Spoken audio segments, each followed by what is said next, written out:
Next, when you're ready.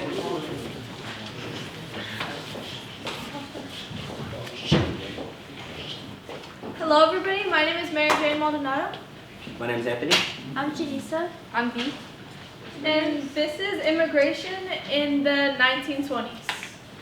So after World War I, there was a rise in nativism and racism.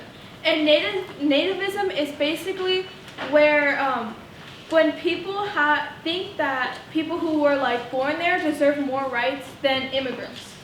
So this led to the 1924 Immigration Act, which put a strict quota on how many immigrants could be in the U.S. at the time. So it also banned immigration from a lot of Asian countries except the Philippines. It mainly targeted Jews, Italians, Eastern Europeans, Asians, and many of people from these countries were blocked from entering. So some key events related to the topic of immigration in the 1920s was the Sacco Vanzetti case, which was a case of two Italian immigrants who were accused of murdering and robbing two men. Now, they were both sentenced to death, but the world was outraged due to the lack of evidence that was used. They were unlawfully trialed and they were mistreated due to the fact that they were immigrants.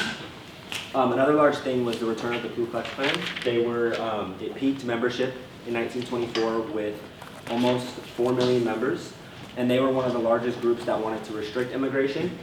They not only had hatred towards different races, but also religions such as Judaism and Catholicism. The National Origins Act was pushed by these big groups such as the KKK, and it was made to keep the nation's ethnic makeup pure. And with that, there was also increased Mexican immigration. Unlike countries in the Eastern Hemisphere, Mexican immigration was encouraged because of need for cheap labor. But even with that, they were still mistreated despite the fact that they were economically needed. So here are some of the pros from this, starting off with the immigrants did help meet labor demands. So there were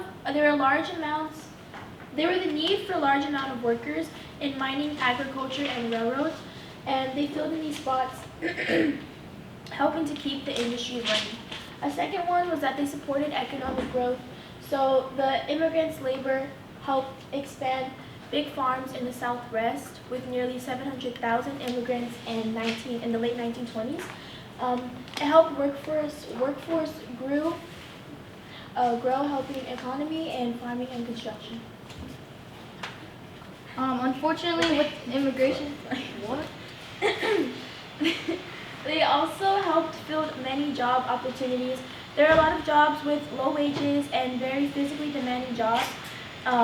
They filled in these spots, helping the business operate smoothly and keep low prices for consumers. Lastly, it helped build cultural diversity and grow regions. It brought new traditions, languages, foods, and etc. And this helped build new towns and transform dry land to productive farmland and expand transportation systems. unfortunately, with this immigration came a couple of cons, like immigration restrictions, which was the Immigration Act of 1924, which put quotas in place based on national origin. It mostly favored immigrants from Northwest Europe, while reducing the number of immigrants from Southeast Europe. Our second con was how many Americans were worried that the new immigrants wouldn't be able to fit in with the normal, everyday American society.